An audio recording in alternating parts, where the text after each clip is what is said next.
오늘 이 시간 저희들에게 주신 하나님의 말씀은 여러분들이 잘 아시는 요한복음 3장 16절 말씀입니다. 요한복음 3장 16절 말씀 다 함께 한 목소리로 함께 합독하시겠습니다. 하나님이 세상을 이처럼 사랑하사 독생자를 주셨으니 이는 그를 믿는 자마다 멸망하지 않고 영생을 얻게 하려 하심이라. 아멘. 이는 하나님의 말씀입니다. 함께 기도하시겠습니다. 하나님, 오늘도 부족한 종이 주님의 말씀을 들고 단위에 섰나이다. 이 시간 성령으로 인쳐 주시어서 인간의 말이 아닌 하나님의 말씀만이 선포되는 귀한 은혜의 시간 될 수 있도록 인도하여 주옵소서. 예수님의 이름으로 기도드리옵나이다. 아멘. 참으로 짧은 구절이지만 온 세계 모든 그리스도인들에게 사랑받고 애송되고 또 기억되고 있는 성경 구절 하나가 있습니다. 무엇일까요? 바로 요한복음 3장 16절 말씀입니다. 그러게 어려서 주일학교 시절부터 이 구절 말씀은 꼭 암송하게 하더라고요. 특히 뭘로 만들었죠? 노래와 율동으로 만들어서 이것을 암송하게 했습니다. 여러분들 기억나시나요? 하나님이 세상을 이처럼 사랑하사 독생자를 주셨으니 누구든지 예수 믿으면 멸망하지 않고 영생을 얻으리로다. 요한복음 3장 16절. 그러면 참 잘했어요, 그렇게 말씀해 주시는 거예요. 네. 그래서 맨날 할 때마다 저 어렸을 때는 그게 헷갈리더라고요. 빨리, 누가 더 빨리 하냐 하면서 마지막에 꼭 틀려요.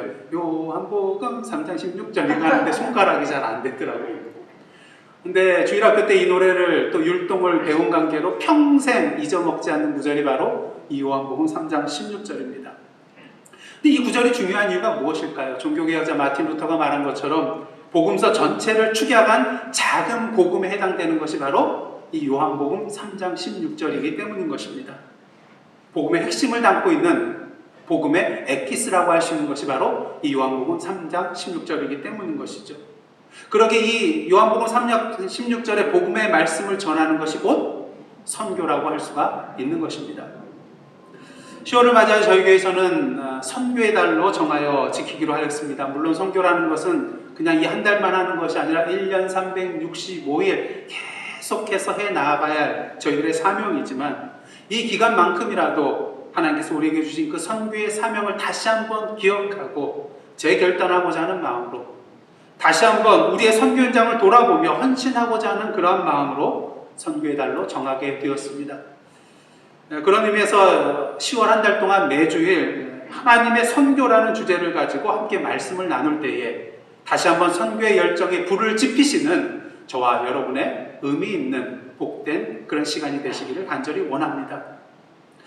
먼저 말씀의 주제인 하나님의 선교에 대해서 먼저 말씀을 드리고자 하는데요. 하나님의 선교란 이 말은 라틴어로 미시오데이라는 그런 말에서 나온 것입니다. 선교에 해당되는 이 미시오라는 말은요, 보내다, 파송하다 이러한 의미를 가지고 있습니다. 그러게 하나님의 선교라는 이 말은 하나님께서 선교의 주체가 되시는, 오늘도 선교사를 세상에 보내시는 분이 바로 하나님이라는 것을 의미하고 있는 말이라고 할 수가 있겠습니다. 사실 과거 교회들의 그런 교회들의 그런 모습을 보면요, 선교의 주체가 어디라고 생각했을까요? 교회라고 생각했어요. 물론 교회 맞습니다. 그래서 교회가 선교의 주체라고 생각하여서 미션 오브 더 처치, 교회의 선교라는 그런 표현을 많이 사용을 했어요. 하지만 1960년대 미시오데이, 하나님의 선교라는 그런 신학적 개념이 등장하면서 시간이 갈수록 하나님의 선교, 이 말이 선교학의 중심 개념으로 자리 잡게 되었습니다. 그 결과 오늘날 많은 교회들이 교회의 선교라는 그런 표현 대신에 이제는 하나님의 선교라는 표현을 사용하고 있는 것을 보게 되죠. 왜? 하나님의 선교, 선교의 주체는 바로 궁극적으로 교회가 아니라 하나님이시기 때문인 것입니다. 교회는 다만 그 하나님의 선교에 참여하는 하나님의 선교를 위한 무엇일까요? 도구이기 때문인 것이죠. 그렇게 선교란 무엇인가를 그런 책을 쓴 영국의 선교신학자 앤드류 커크는 하나님이 이 세상에 그분의 교회를 위해서 선교를 두신 것이 아니라 그분의 선교를 위해서 교회를 두셨다라고 말을 합니다. 선교가 교회를 위해 만들어진 것이 아니라 교회가 하나님의 선교를 위해 만들어졌다는 것이죠. 그런 의미에서 하나님의 선교라는 책을 쓴 크리스토퍼 라이트는 선교의 정의를 이렇게 내리고 있습니다. 한번 스크린을 보시고 다 함께 한 목소리로 선교의 정의가 뭔가 한번 함께 읽도록 하겠습니다. 시작. 선교는 우리가 하나님의 백성으로서 하나님의 부르심과 명령에 따라 하나님 자신의 역사 안에서 하나님의 피조물의 구속을 위해 헌신적으로 참여하는 것을 의미한다. 우리는 참여자예요. 주체자는 바로 하나님이시라는 것이죠. 또한 선교신학의 저자인 크레이크 오트라는 분은 이렇게 말합니다. 선교는 하나님으로부터 시작되고 있으며 하나님은 선교의 하나님이시기 때문만이 아니라 그의 성품 자체가 선교이시기 때문이다. 그리고 재미있는 표현이 있어요. 하나님은 선교사 하나님이시며 선교는 성부, 성자, 성령의 삼위일체 하나님의 보내시는 활동에 뿌리 내리고 있다. 그렇습니다. 우리 하나님은 보내시는 하나님이세요. 성부 하나님께서 이 땅에 누구를 보내셨어요? 성자 하나님 예수 그리스도를 이 땅에 선교사로 보내주셨습니다. 또한 성부 하나님, 성자 하나님께서는 성령을 우리에게 선교사로 보내주셨습니다. 그리고 오늘도 하나님께서는 이 성령 하나님을 통하여 우리를 당신의 선교의 자리로 부르고 보내시고 또한 그 안에서 활동하고 계시다는 것이죠. 그 다음에 이렇게 하나님의 선교가 일어나게 되는 이유는 무엇일까? 그것은 바로 이 세상을 사랑하시는 하나님의 마음 때문인 것입니다. 요한복음 3장 16절 17절 말씀은 제가 봉독해 드리겠습니다. 하나님이 세상을 이처럼 사랑하사 독생자를 주셨으니 이는 그를 믿는 자마다 멸망하지 않고 영생을 얻게 하려 하심이라. 하나님이 그 아들을 세상에 보내신 것은 세상을 심판하려 하심이 아니요 그로 말미암아 세상이 구원을 받게 하려 하심이라.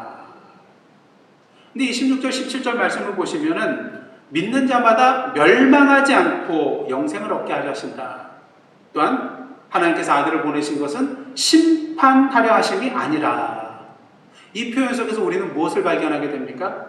우리 인간은 멸망당하고 심판받을 수밖에 없는 그러한 존재라는 것입니다.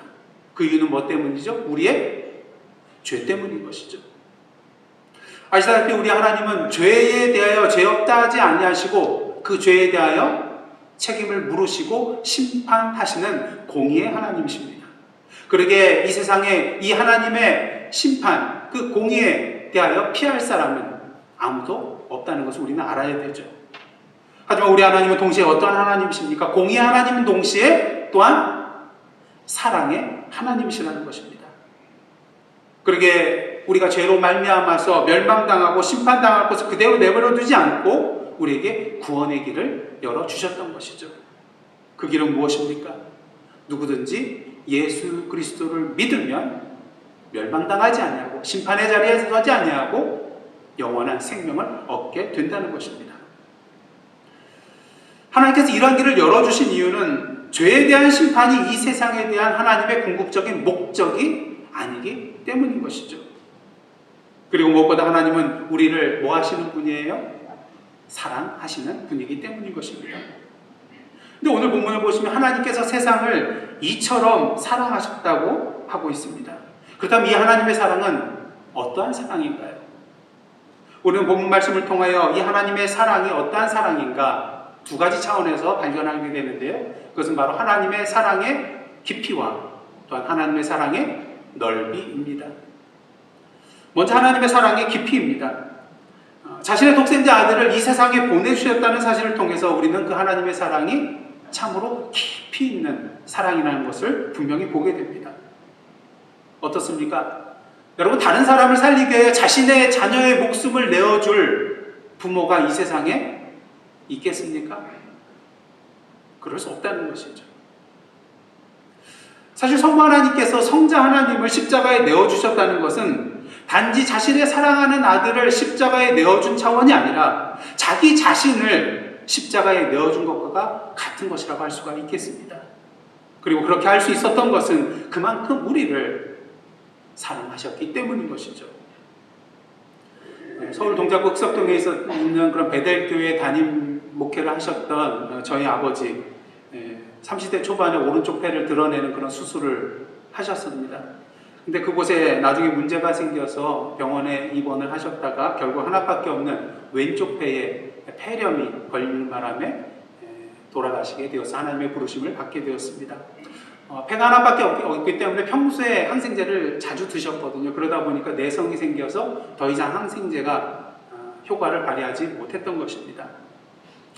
아버지께서 수술을 받으시고 2달여 동안 병원에서 생활하시는 가운데 많은 그런 분들이 병문안을 오게 되었습니다. 근데 면회 오신 분 중에 한 분이 기억이 나는데요. 저희 아버님이 좀 유독하신 그런 상황 속에서 방문을 하셨는데 저희 아버지를 보면서 막 눈물을 흘리더니 이러한 말씀을 하시는 거예요.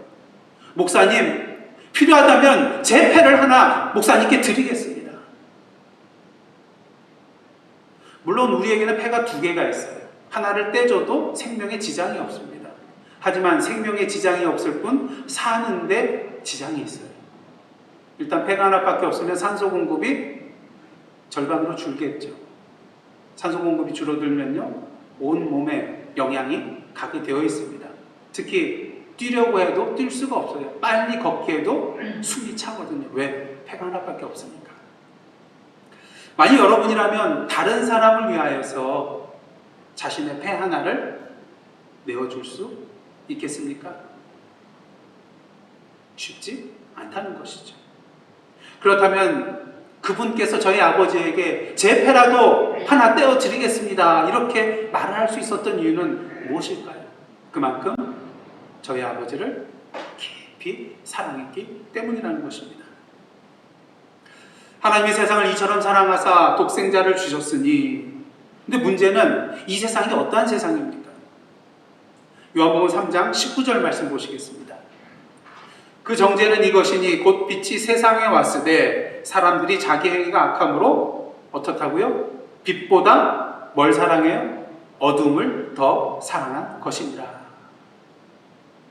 이 세상은 어떠한 세상이었는가? 빛 대신 예수님보다도 더 어둠을 사랑하는 그러한 세상이었다는 것입니다. 그러기에 이러한 세상에 예수 그리스도를 보내신다는 것, 이것은 마치 지금 탈레반 정권 하에 있는 아프가니스탄 땅에 선교사를 보내는 것과 같은 그런 일이라고 할 수가 있다는 것이죠. 아버지 하나님께서 아들 하나님을 이 세상에 선교사로 보내셨습니다. 아들 예수께서 고난을 당하시고 십자가에서 죽임을 당할 것이라는 것을 알고 계셨음에도 불구하고 그래도 보내셨어요. 왜? 그냥 내버려두면 이 세상 모든 사람들이 멸망당하고 심판당할 수밖에 없기 때문인 것입니다. 그러기에 아들 예수께서 그 십자가 위에서 부르짖으며 고통당하며 절규하는 가운데 뭐라고 절규하셨습니까?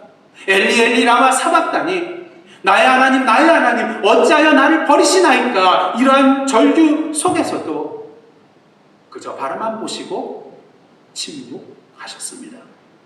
이 침묵은 단순한 침묵이 아니라 아들 예수로 인하여 가슴이 찢어지는 듯한 그런 아픔 가운데서도 그 아들의 아픔에 함께 참여하며 그 아픔을 참고 계셨다는 것이죠. 왜?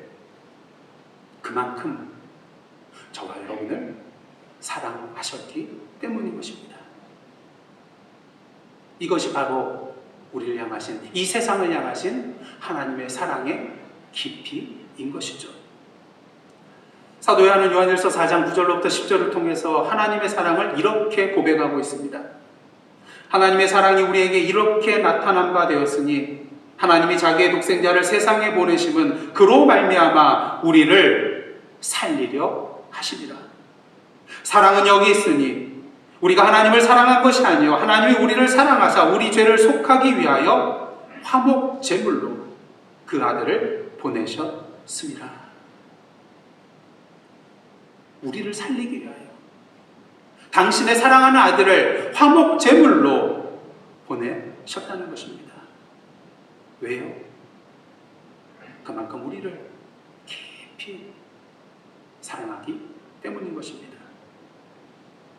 예수님의 고통이 크면 클수록, 그 십자가의 아픔이 크면 클수록, 자신의 아들을 바라보고 있는 그 안타까움이 크면 클수록 그만큼 우리를 향하신 하나님의 사랑이 깊다는 것을 우리는 분명히 알아야 할 것입니다.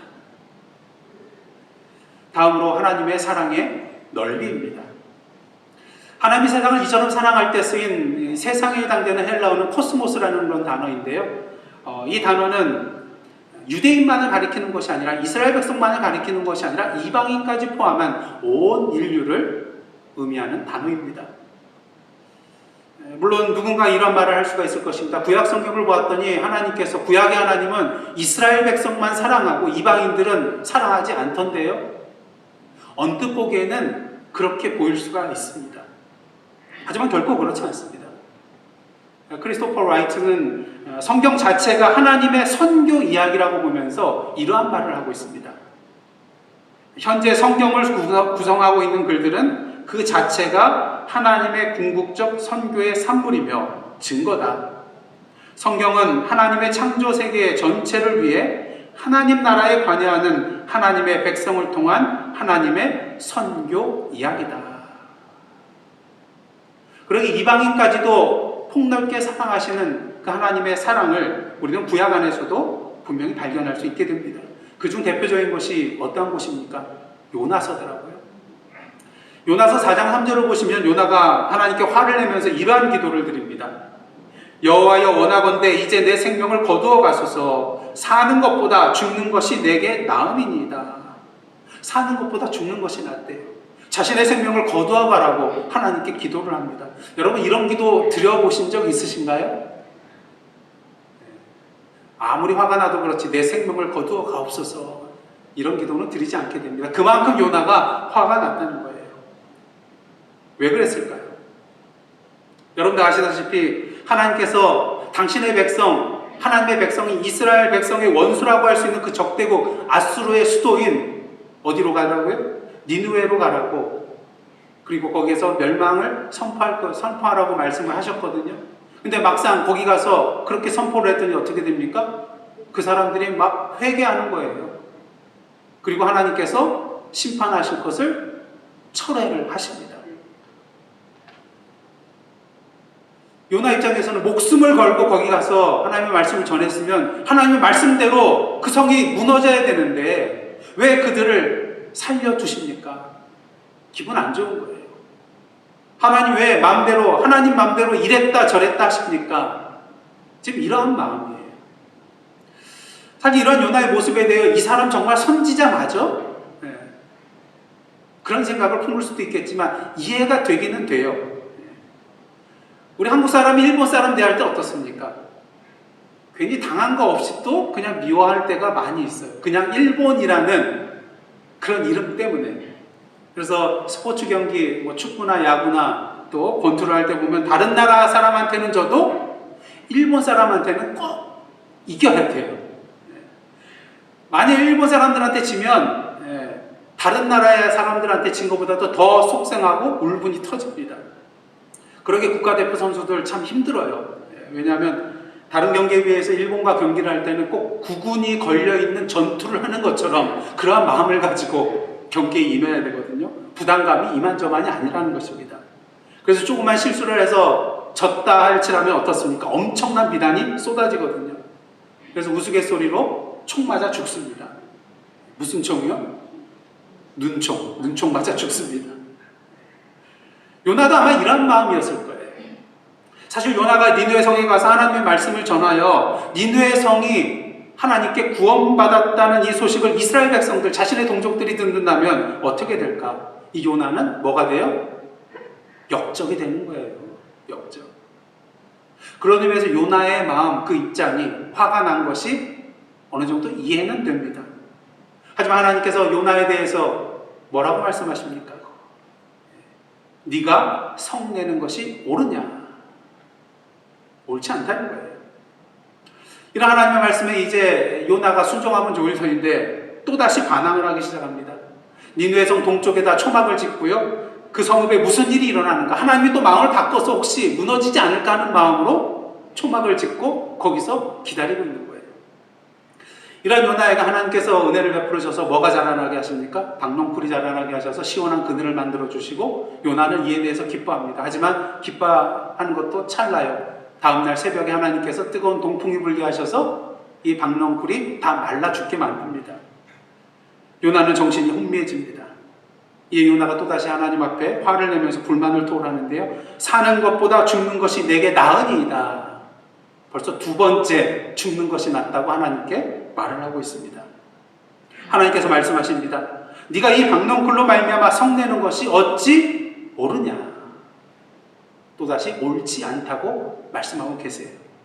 그러자 요나가 대답합니다. 내가 성내어 죽기까지 할지라도 옳으니이다. 하나님이 옳은 게 아니에요. 내가 옳습니다. 하고 항변하고 있는 그의 모습을 보게 됩니다. 이제 갈 때까지 다 간 요나의 모습이에요. 혹시 저와 여러분의 모습은 아닌가요? 하나님은 아니라 그러는데 맞다 그러고 하나님은 맞다 그러는데 나는 혹시 아니라 내가 옳다 그런 주장을 하면서 기도하지는 않습니까? 근데 이때 하나님께서 요나에게 KO 펀치를 날리시는데요. 요나서 4장 10절과 11절 말씀입니다. 다 함께 한 목소리로 합독하시겠습니다. 시작. 여호와께서 이르시되 네가 수고도 아니하였고 재배도 아니하였고 하룻밤에 났다가 하룻밤에 말라버린 이 박농쿨을 아꼈거든. 하물며 이 큰 성읍 니느웨에는 좌우를 분별하지 못하는 자가 12만여 명이요 가축도 많이 있나니 내가 어찌 아끼지 아니하겠느냐 하신다. 요나가 왜 이렇게 하나님의 자비와 용서와 사랑에 대해서 분노하였을까? 그 이유가 요나서 4장 1절 말씀에 나와 있는데요. 간단합니다. 요나가 매우 싫어하고 성내며. 한마디로 지금 하나님께서 하고 계시는 일이 마음에 들지 않는다는 거예요. 내 마음에 내키지 않는다는 거예요. 한마디로 싫은데 그것도 매우 싫었다는 거예요. 우리가 무엇인가를 선택하며 나아갈 때 나름대로 선택의 기준, 판단의 기준을 가지고 결정을 하게 됩니다. 근데 우리의 선택에 가장 큰 영향을 주는 두 개의 기준이 있는데요. 첫 번째는 좋고 나쁨이에요. 일단 두 번째는 옳고 그름입니다. 지금까지 여러분이 선택한 것들을 한번 생각해 보시기 바랍니다. 대부분 여러분이 좋아 보이는 것, 그리고 옳게 여겨지는 것을 선택하며 나온 것을 분명히 발견하게 될 것입니다. 오늘 여러분 주일 예배 지금 나오셨잖아요. 그냥 자동으로 오셨나요? 아니면 또 혹시 선택을 하셨나요? 나가야 될까 말아야 될까? 만약 나가야 될까 말아야 될까 선택하는 가운데 여기 나오셨다면 그 기준이 무엇이었습니까? 이 내 마음에 좋지 않더라도 하루 쉬고 싶은 마음이 있더라도 이것이 옳은 것이기 때문에 나왔을 수 있다는 것입니다. 문제는 무엇입니까? 많은 사람들이 좋은 것과 옳은 것을 제대로 분별하지 못하고 살아간다는 것입니다. 그저 내가 좋아하는 것이 옳은 것이겠거니 하면서 착각하며 살 때가 많이 있다는 것이죠. 물론 내가 좋아하는 것이 옳은 것일 때가 있습니다. 하지만 내가 좋아하는 그 모든 것들이 항상 옳은 것만은 아니라는 것을 우리가 알아야 된다는 것이죠. 그 이유는 무엇입니까? 좋다는 것은 옳고 그름의 문제가 아니라 개인의 선호와 취향과 관련된 주관적인 판단이기 때문인 것이죠. 여러분 시카고에 프로야구 구단이 두 개가 있습니다. 시카고 컵스와 시카고 화이트삭스가 있어요. 시카고 주민들은 어디를 응원해야 될까요? 자기가 좋아하는 대로 선택하면 되는 거죠. 어느 게 옳은 게 아닙니다. 어떤 분은 클래식을 참 좋아하는데 어떤 분은 트로트를 좋아하세요. 어느 게 옳은 것입니까? 옳고 그런 게 아니죠. 어떤 사람은 맵고 짠 것을 좋아하는 반면에 어떤 분은 싱거운 걸 좋아해요. 그러다 보니까 점심 친구할 때 어떻습니까? 그냥 주시는 대로 감사함으로 받으시고 먹으시면 되는데 너무 맵다고 너무 짜다고 너무 싱겁다고 또 이렇게 불평을 할 때가 있습니다. 어느 게 옳은 것일까? 그게 아니잖아요.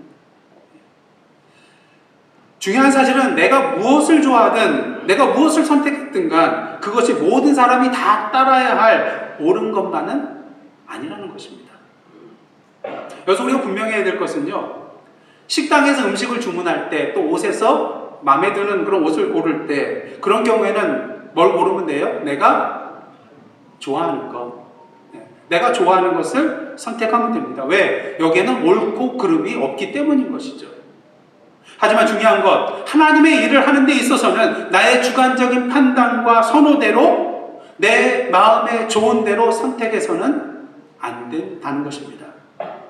그때의 판단과 선택의 기준은 나의 좋고 싫음이 아니라 옳고 그름에 있기 때문인 것이죠. 그렇다면 우리에게 있어서 기준이 되어야 될 것은 무엇일까? 바로 하나님 보시기에 좋은 것입니다. 왜요? 우리 인간과는 달리 하나님께서 좋아하시는 것은 그것이 또한 옳은 것이기 때문인 것입니다. 그렇다면 오늘도 그리스도인으로서 하나님 보시기에 좋은 길로, 옳은 길로 나아가는 것은 어떠한 삶이라고 할 수 있을까? 요나서 4장 11절 말씀 다시 한번 보겠습니다. 하물며 이 큰 성읍 니느웨에는 좌우를 분별하지 못하는 자가 12만여 명이요 가축도 많이 있나니 내가 어찌 아끼지 아니하겠느냐. 아끼는 것이 어떻다는 거예요? 옳은 것이라는 거예요. 하나님 보시기에 좋은 것이라는 거죠.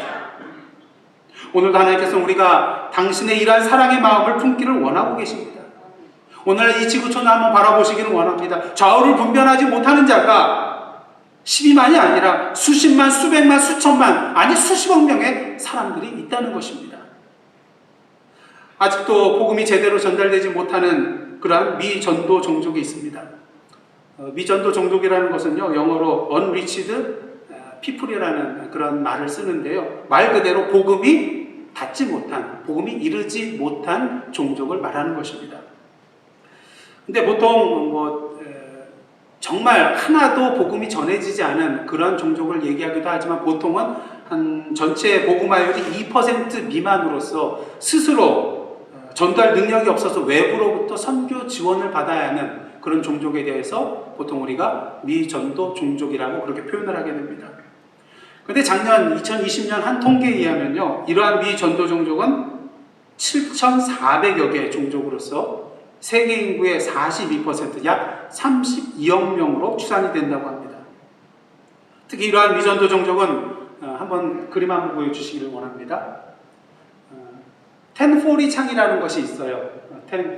그림을 보시면은 이 북반구에 북이 10도에서 40도 사이에 있는 그런 나라들에 대해서 텐포리 윈도우라고 하는, 텐포리 창이라고 하는데, 보통 이 미전도 종족 사람들이 여기에 주로 밀집되어 분포되어 있기 때문에 이러한 표현을 사용을 합니다.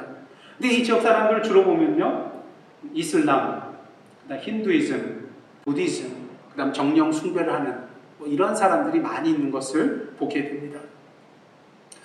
사랑하는 성도 여러분, 만일 하나님께서 오늘 이 시간 우리 이 세상을 바라보신다면 이런 사람들에 대하여 어떠한 마음을 품으실까요? 니느웨 성읍 사람들에 대하여 요나에게 말씀하신 것과 마찬가지로 안타까운 심정을 가지고 우리에게 분명히 말씀하실 것입니다. 내가 이들을 어찌 아끼지 아니하겠느냐. 이들 또한 사랑한다는 것이죠. 우리 하나님은 우리만 사랑하시는 하나님이 아니라 우리 밖에 있는 자들도 사랑하시는 하나님이신 것입니다. 우리뿐만 아니라 그들을 위해서도 당신의 독생자 아들 예수 그리스도를 보내신 하나님이신 것입니다. 그러기 오늘도 하나님께서는 우리가 요나의 마음이 아닌 하나님의 마음을 품기를 원하고 계십니다.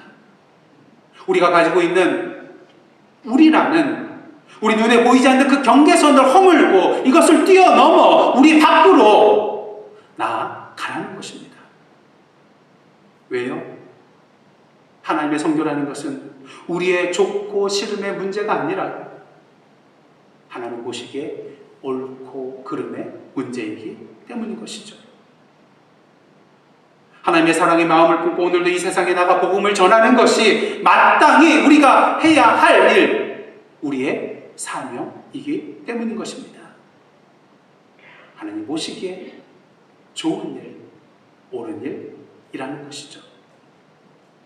바라기는 오늘도 이러한 하나님의 사랑의 마음, 하나님의 사랑의 깊이와 하나님의 사랑의 그 넓이를 우리 가슴에 품고 하나님의 선교의 역사에 참여하시는 저와 여러분의 선교적 삶, 선교적 교회가 되기를 간절히 주님의 이름으로 축원합니다. 요한복음 20장 20절을 보시면 예수께서 이러한 말씀을 하셨습니다.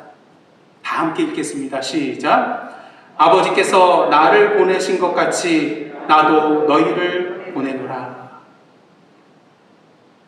아버지께서 나를 너희에게 보내신 것 같이 나도 너희를 보내노라. 기도하시겠습니다.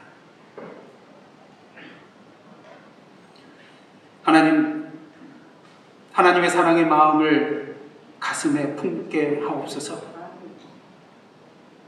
예수 그리스도를 이 땅에 보내신 것 같이 오늘도 우리를 세상에 보내시는 그 하나님의 선교에 예수께서 그러하셨듯이 사랑으로 순종하며 우리 자신을 그 하나님의 선교에 기꺼이 내어드리는 저희들의 삶, 그리고 예사랑 선교교회 되게 하여 주옵소서. 예수님의 이름으로 기도드리옵나이다. 아멘. 이제 다 함께 파송의 말씀으로 나아가시겠습니다. 사랑하는 성도 여러분, 하나님께서 여러분을 다시 복음 앞에 부르고 계십니다. 주여, 주님의 부르심에 순종하며 이 땅의 복음의 사명자로 살아가겠나이다. 아멘. 함께 주님 앞에 결단의 찬양으로 나아가시겠습니다.